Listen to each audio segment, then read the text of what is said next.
Hey, Big Kahuna. Probably be a short video here. MAGA Monday. On my way to an event for Congressman Russell Fry.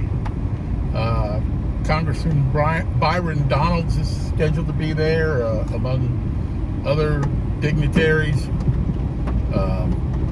That'd be really cool. Get to meet another congressman. I've met about a half a dozen since I moved here. But he's like a mover and shaker there.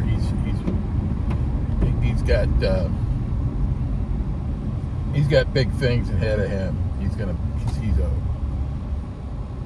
strong voice for conservative values. Where we got to start?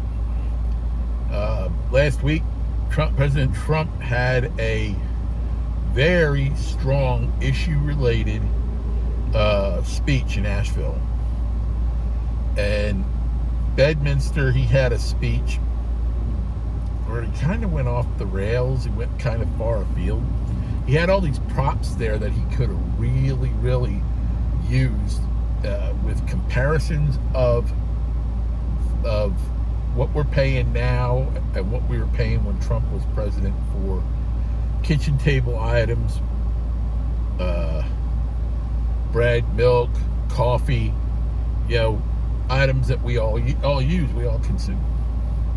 And he kind of, like I said, he kind of went far afield on that. He should have really taken advantage of those props. But that's just President Trump being President Trump, really. Of course, now we have Ding-a-ling and Stolen Valor putting out their economic plan. It's pretty stupid. Top of it is price controls on items to bring the price down, and price controls don't work. They create shortages. They create inflation. It's just a really dumb idea. I mean, it's been tried, and it failed every single time. It caused the contraction of the economy. And all you need to know is, I mean, my investments, my retirement investments that I rolled over from my pension when I retired, that my initial investment went up considerably when Trump was president. Went up, say about 8,000-9,000 from 2019 to the end of his presidency in 2021, and it dropped like a rock. I mean, there was a $18,000 swing in my pension plan, so it went from above my initial investment to below my initial investment, and I was seriously thinking about pulling it and putting it somewhere else, but I would have gotten taxed at the yin yang for it. And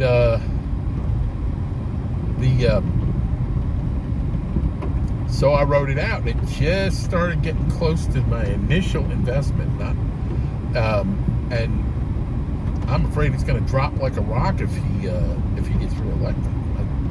Well, if Harris gets elected, sorry. It's really a scary situation. I own stock in a number of companies. I bought a bunch of shares. I think it was over. I think it might have been 150 shares in Black Rifle Coffee Company when it was down to $3, because I knew about the expansion. They were cash poor, but they were expanding both their stores and their availability of their product. And I knew that there was a lot of opportunity for growth, and it's gone up $1.75 since my initial investment of 150 shares. So, I mean, that's only $200, but I'm going to sit and wait and watch and see it go up because it was a penny stock. I think it is considered a penny stock. So I'm confident on that one.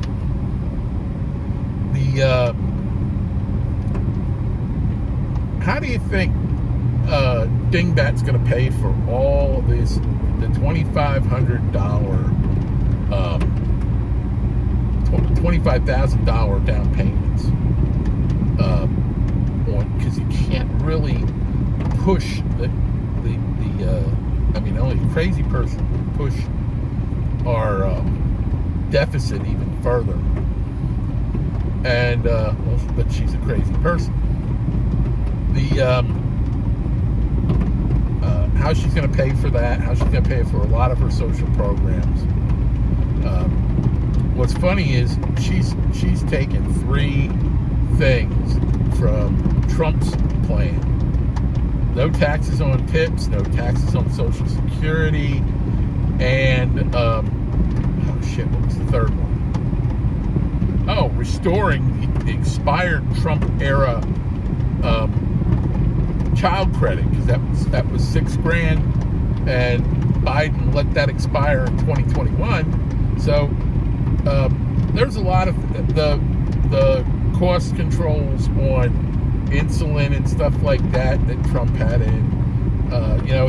He did some price control stuff, but he didn't do it on the things that were wide-ranging like that. And the pharmaceutical companies were price gouging. I mean, I'm a diabetic, and I felt that. It wasn't just insulin; it was the medication, and they were making as much. I think one of the reasons we haven't gotten a cure for diabetes is because it's become such a cash cow for the pharmaceutical companies. But getting back to her, how she's going to pay for these programs of hers, and what I think she's going to do is something that was attempted before, and that was an unrealized capital gains tax. And what that is it's a tax on your property that, like, say your house went up significantly in value. The house I sold 4 years ago, I sold that for $95,000. It was a house in need of work in a city that was falling apart, and I was glad I got that $95K. Well, that value of that same property 4 years later, because of the housing shortage, is now that same. I mean, the guy put a lot of time and effort, really made the house nice. That's because of his improvements, investments in the property that I couldn't afford to do. That house is worth over $250,000. That semi-detached house, and that's just bonkers. He nearly doubled the living space by finishing redoing the finished basement and finishing the attic, and putting heat and air conditioning, central heat and air. I had a lot of work that had to be done to that house, and he really made it nice. So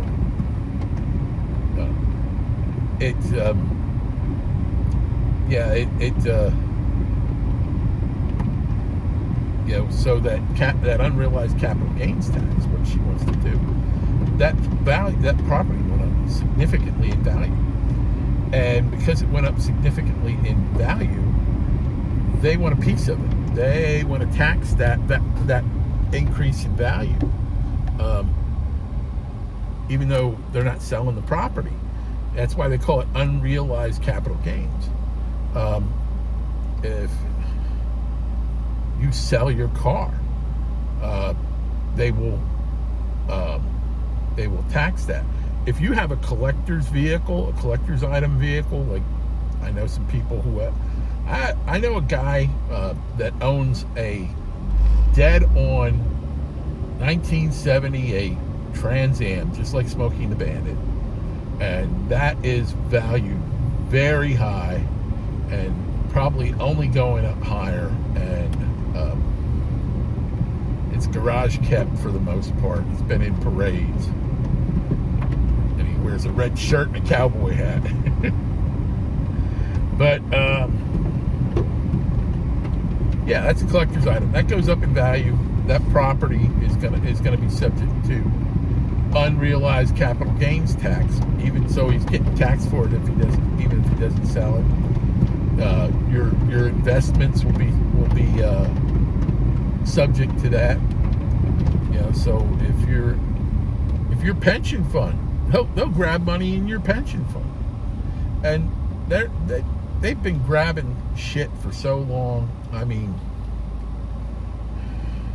going back to World War II,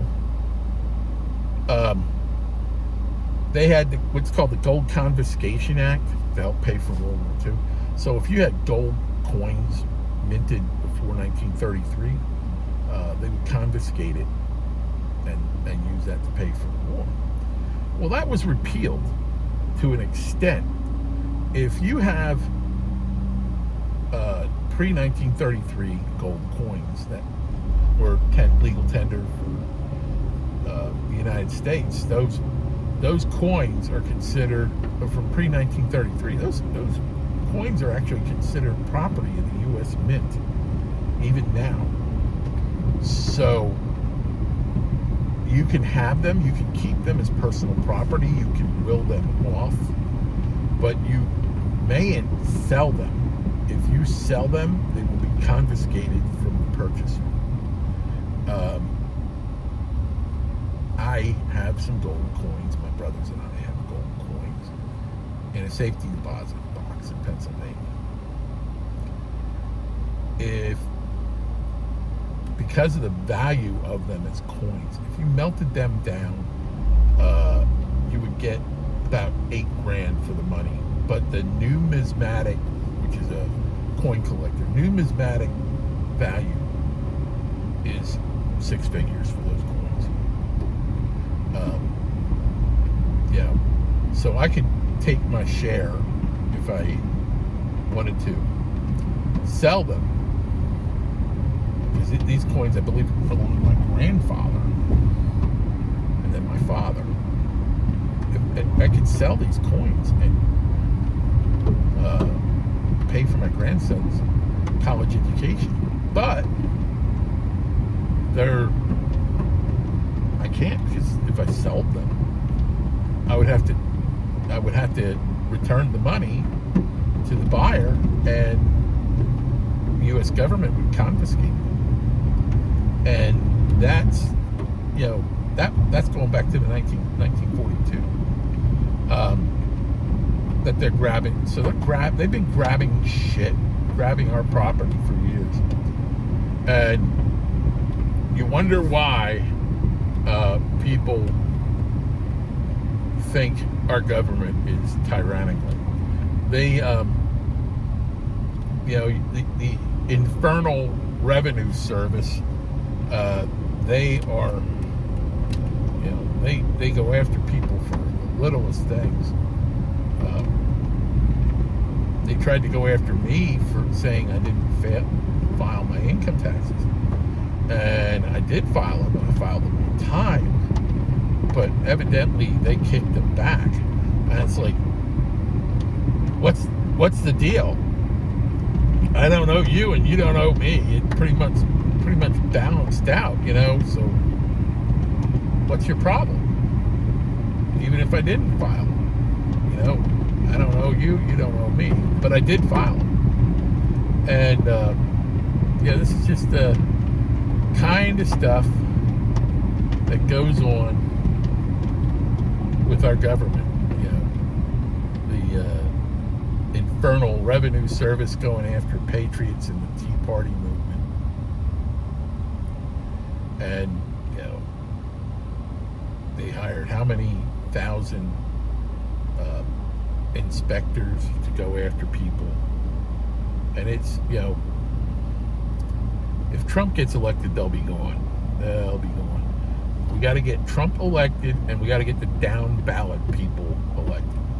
That's why I'm going to this event, to support Russell Fry, because Russell Fry is he will put forward the Trump initiatives.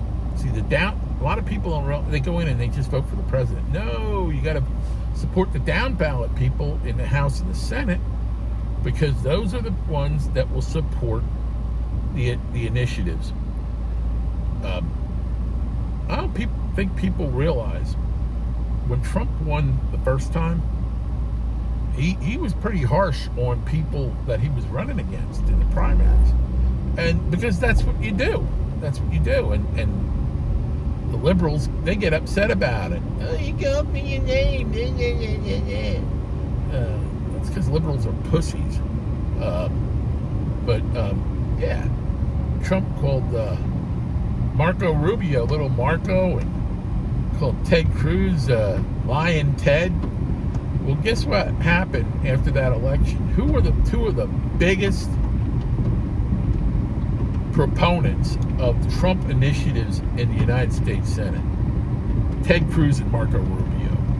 So we got to get people in that are going to promote the Trump initiatives. We got to put Russell Fry back in. 2 years ago, we put Tim Scott back in. We got to get Byron Donalds back in Florida. Kat Koenig in Florida. I don't know whether she's from Florida or Georgia. MTG, Marjorie Taylor Greene, got to get her back in. Got Lauren Boebert, got to get her back in. All the Republicans, even Matt Gaetz, we got to get him back in. I'm not a fan of Matt Gaetz. Personally, he's gonna send dick pics to a woman again, he should just send one of his headshots. That'll suffice. But I know Reagan's rule: don't disparage fellow Republicans. Sorry, Ronnie Kipper. But yeah, we need to get those people down ballot. We need to get John Barrasso in the Senate. We need to get him in. We need new leadership in the Senate. We certainly do need new leadership in the Senate when we take control. We got to get rid of Mr. Turtle and get somebody who's younger and vital, because he brain locked a couple of times, worse than Biden, because what he had happen to him was called they used to call it a temporal lobe seizure, but it has a different name now, like a lot of things. But he freezed up twice during press conferences, and if he does that during press conferences, what's going to happen with him during when he's in private? So, and each time something like that happens, brain cells die. That's the thing. So, how much gray matter does that guy have left? So, yeah. See, we got our own issues with people that aren't too bright either. Just like the Dems. That's why we need term limits. Get rid of the dead wood, because people get a lot of lawmakers get complacent and are full of themselves in regards to a lot of things, and that's what happened with Mr. Turtle. Because Mr. Turtle, he threw a monkey wrench in the senatorial races during the midterms. If you take a look at congressional and gubernatorial races 2 years ago, we had a red wave. We took the House. We had a lot more governors. We had a red wave, not a big red wave, because Mr. Turtle, who was in charge of the Senate election committee, the Republican, he was the guy who made the decisions of who got the money, and he publicly disparaged candidates, violating the Reagan doctrine. He publicly disparaged some of our candidates, saying they weren't good candidates. Mehmet Oz is one of them. Herschel Walker, Kerry Lake in Arizona. He really undermined their campaigns, and it really those three there would have helped us in the Senate, and he undermined. And why did he undermine it? Because if Republicans gain control of the Senate, he wanted to maintain his position as the leader, and that meant he had to. Shit, did I turn too early? I don't know. I think I turned too early. Yeah, because I turned into here. There's the bridge. So, brain fart. So I turn around here. Well, they got a bunch of homeless people hanging around here at Barefoot Landing. But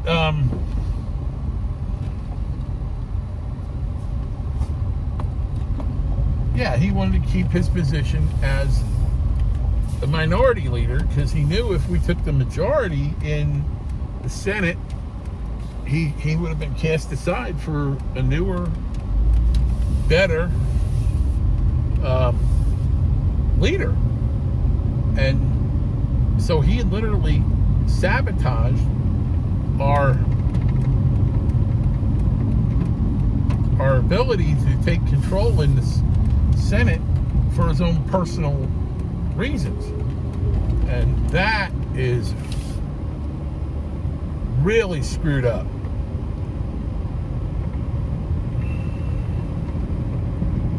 It's really screwed up. That's one of the problems we have as Republicans. We don't fall in line and are unified. I mean, I think we're unified now, but there are people that try to undermine things. I mean, the Dems, they work together pretty much all the time. The Republicans, you got these people that try to undermine other people, not just nationally, but locally. I mean, there are some real dickheads here in Horry County that, I ain't naming names, but there are a few tasty cakes shy of a school lunch,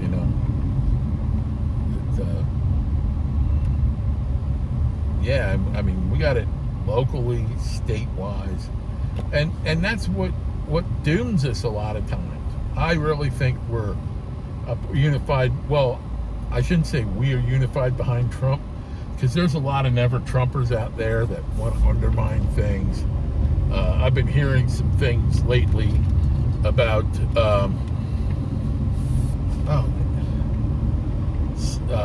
I forget her name off the top of my head. She just got a show on the Fox News channel. On Fox Nation, rather. But yeah, I'm hearing stuff that she's undermining Trump.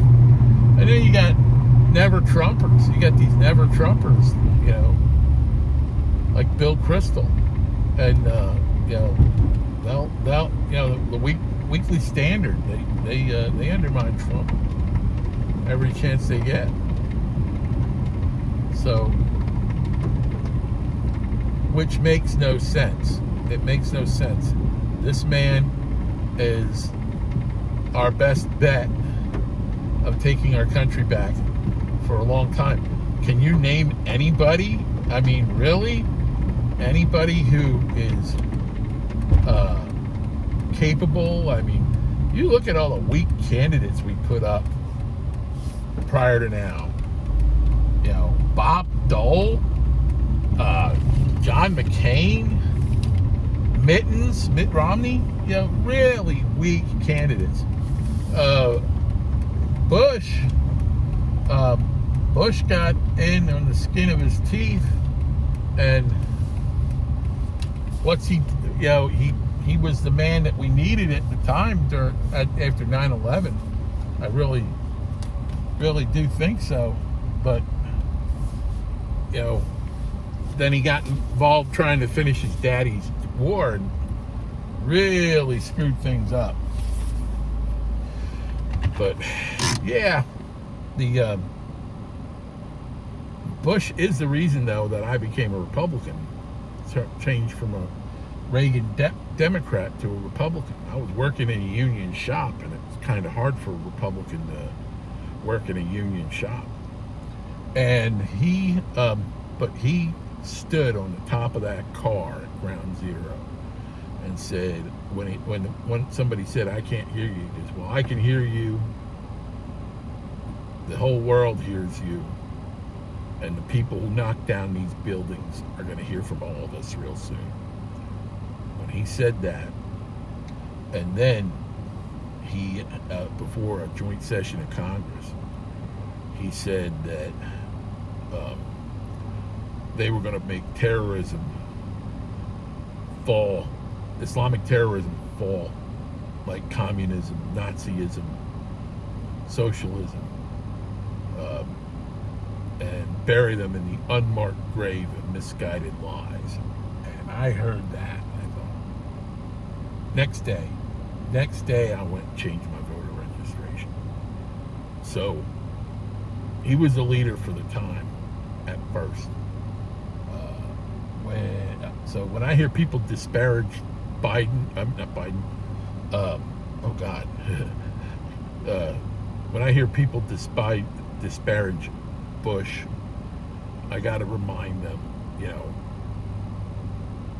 the first months of his presidency were very important to our country, and I will always give him credit for that, and just accept his mistakes, because he made a few, but he was the right man for the right time when that happened.